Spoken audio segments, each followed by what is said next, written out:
NDP non duty paid liquor పక్క రాష్ట్రాల నుంచి అటు తెలంగాణ, అటు కర్ణాటక, తమిళనాడు రాష్ట్రాల నుంచి, ఒరిస్సా రాష్ట్రాల నుంచి విపరీతంగా వచ్చి ఇవంతా కూడా ప్రభుత్వానికి రావాల్సినటువంటి ఆదాయం బయటపోయింది. ప్రజలు అనారోగ్యం పాలైపోయారు.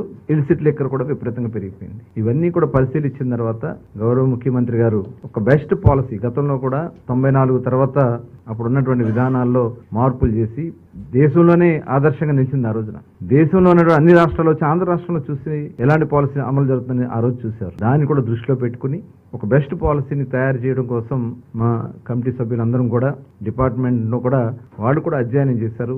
దేశం అంతా వెళ్ళి దాదాపు ఒక 6 రాష్ట్రాలు గవర్నమెంట్ షాపులు అమలు జరుగుతున్నటువంటి విధానం, ప్రైవేట్ షాప్స్ అమలు జరుగుతున్నటువంటి విధానం, అటు ప్రైవేటు గవర్నమెంట్ కలిపి నడుపుతున్నటువంటి విధానం, ఇవన్నీ కూడా స్టడీ చేసి వాళ్ళకు రిపోర్ట్ చేసి ఇవ్వడం జరిగింది. అలాగే ట్యాక్సేషన్ కూడా ఏ రకంగా ఉందనేది ట్యాక్సేషన్ విషయంలో కానీ, ఎందుకంటే గతంలో మేము ఎన్నికల మేనిఫెస్టోలో ఇచ్చినటువంటి రిజర్వేషన్ కూడా ఏదైతే గీత కార్మికులు ఉంటారో ఆడి ట్యాపర్స్ కు సంబంధించి కళ్ళు గీత కార్మికులకి 10% షాప్స్ ఇస్తామని చెప్పి ఆ రోజున ఎన్నికల్లో హామీ ఇచ్చాం. దాని మీద కూడా ఒక రిపోర్ట్ తయారు చేసుకుని ఇవన్నీ కూడా మరి ముఖ్యమంత్రి గారికి ముందు రేపు సబ్ కమిటీ ముందు రేపు కేబినెట్ ముందు పెట్టడానికి ఇది ఈ రోజు 3వ సమావేశం కూడా కండక్ట్ చేసుకున్నాం.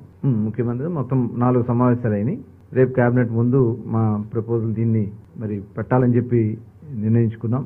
దీనిలో సరసమైనటువంటి ధరలకి నాణ్యమైనటువంటి బ్రాండ్స్ తో ప్రజల ఆరోగ్యాలను కాపాడే విధంగా ఈ పాలసీని డిజైన్ చేయాలని, అలాగే దీనివల్ల ఏంటంటే నార్కోటిక్ విపరీతంగా డ్రగ్స్ కానీ గంజాయి కానీ వాళ్ళు విపరీతంగా యూత్ అంతా కూడా గతంలో బీర్ సేల్స్ కి ఇప్పుడున్న బీర్ సేల్స్ కి 50% పడిపోయింది. కేవలం రేట్లు పెంచడం వల్ల వాళ్ళందరూ కూడా డైవర్ట్ అయ్యి గంజాయికి, డ్రగ్స్ కి వాళ్ళు డైవర్ట్ అయిపోయారు. తిరిగి అవన్నీ కూడా కంట్రోల్ చేయడానికి కూడా మరి దీంట్లో ఈ పాలసీలో కొంత ఈ ఎరాడికేషన్ కి సంబంధించి ఏదైతే మద్యాన్ని నియంత్రణ కోసం రేపు రాబోయే కాలంలో కొంత ఫండింగ్ కూడా దానికోసం ఖర్చు పెట్టడానికి కూడా నిర్ణయించుకోవడం కూడా జరిగింది.